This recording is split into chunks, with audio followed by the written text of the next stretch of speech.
সমাজ মাধ্যমে দেশবিরোধী কথাবার্তা বলার অপরাধেই এক যুবককে গ্রেপ্তার করল রায়পুর থানার পুলিশ। ঘটনায় জানা যায়, রায়পুর থানার অন্তর্গত উপরবাঁধ গ্রামের শফিক খান নামের এক যুবক ভারতীয় সেনাদের বিরুদ্ধে অপপ্রচার চালায় সমাজ মাধ্যমে। আর কথাটি জানাজানি হতেই ভারতীয় জনতা পার্টির পক্ষ থেকেই রায়পুর থানায় লিখিত অভিযোগ দায়ের করেন ওই যুবকের বিরুদ্ধে। অভিযোগ পাওয়ার পরেই রায়পুর থানার পুলিশ শনিবার রাত্রিতে ওই যুবককে গ্রেপ্তার করে। রবিবার তাকে খাতড়া মহকুমা আদালতে পেশ করা হলে আদালতে তার পক্ষে কোনো আইনজীবী না দাঁড়ানোর কারণেই আদালত তাকে 23 মে পর্যন্ত জেল হেফাজতের নির্দেশ দেয়। এই ঘটনায় অনেকেই খুশি, যদিও বা বর্তমানে সমাজ মাধ্যমে এই রকম অপপ্রচার চালিয়ে যাচ্ছেন বহু যুবক। এবার হয়তো কমবে সেই অপপ্রচারের সংখ্যা।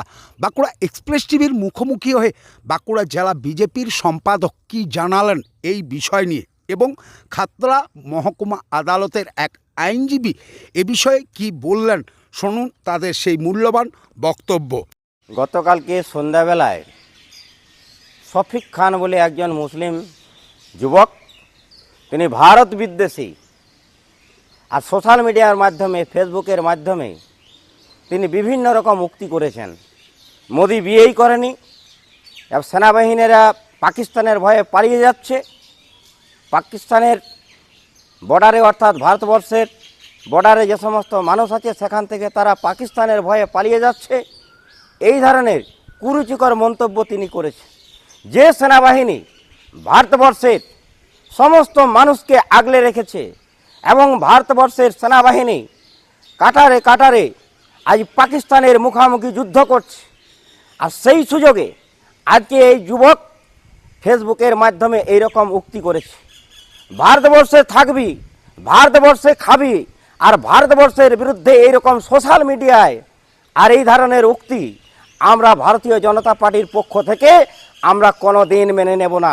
সেই জন্যই ভারতীয় জনতা পার্টির পক্ষ থেকে আমরা গতকালকে থানায় গিয়েছিলাম এবং তার বিরুদ্ধে কমপ্লেন করা হয়েছে।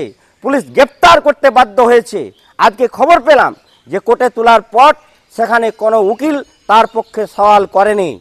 আমরা চাই এবং আমরা নজর রাখছি এই রকম সোশ্যাল মিডিয়ায় এই ধরনের উক্তি যদি কেউ করে থাকে, আমরা তার বিরুদ্ধে যেখানে যেতে হয় এবং যত আন্দোলন করতে হয় আমরা তার জন্য প্রস্তুত আছি।